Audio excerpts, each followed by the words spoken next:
bugün eğer galipsinizse bunun davamlı olması son derece önemlidir. Az olsun ama öz olsun. Özünüzün olsun.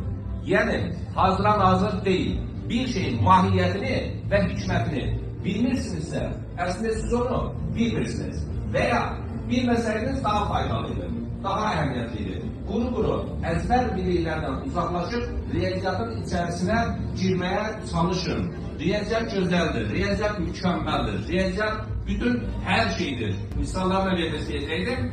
Çünkü ümidi cümleler olmasın ama biz yeniden mükafatlandırmamıza devam edeceğiz. Daha sonra yeniden bazı söhbətlərimizi şagirdlərimizdən aparmağa